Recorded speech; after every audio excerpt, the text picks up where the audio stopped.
Découvrons à présent les résultats obtenus suite à l'application de ce mode alimentaire. Donc, est-ce que ça peut vraiment aider les gens? Est-ce que ça ne peut pas les aider? C'est vrai qu'on a parlé pour l'instant de justifier les problèmes que ces FoodMaps peuvent causer, mais est-ce que le fait de les enlever, ça peut effectivement aider les gens?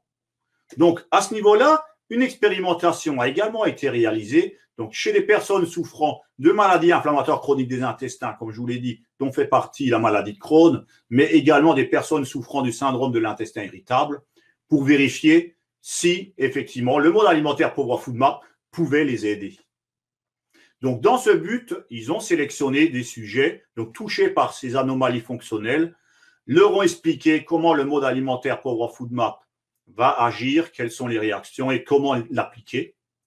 Donc, suite à cela, les résultats qu'ils ont obtenus ont démontré que 4 personnes sur 5 ont eu aucune difficulté particulière à suivre ce mode alimentaire sur plusieurs mois, voire pour certains même sur plusieurs années. Et effectivement, 3 personnes sur 4 ont reconnu avoir été soulagées, se sentir mieux depuis qu'ils ont effectivement mis de côté les aliments riches en FoodMap, qu'ils évitent de les consommer, qu'ils ont eu moins de douleurs, moins de ballonnements et un meilleur transit plus régulier avec moins de diarrhée qu'avant qu'ils ont commencé à appliquer ce mode alimentaire.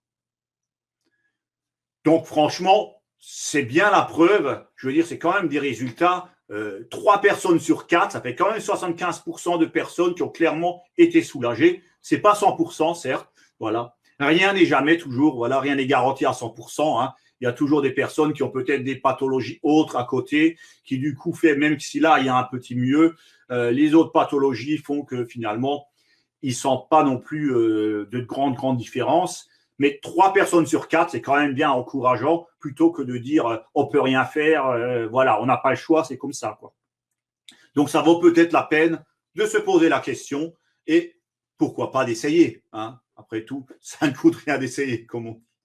De plus, au niveau donc des résultats obtenus, au niveau de ces études, ils ont pu démontrer que ces résultats étaient nettement supérieurs à ceux qui étaient généralement observés après un traitement médicamenteux ou thérapeutique seul.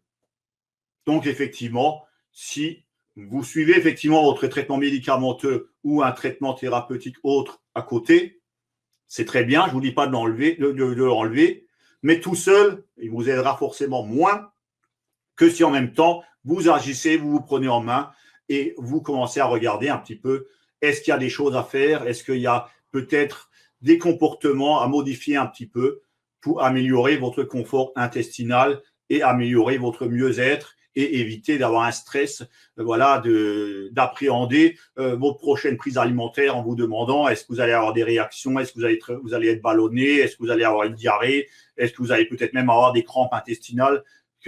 Bon, voilà, si vous avez la maladie de Crohn, vous savez bien que ça peut être très, très douloureux, quoi.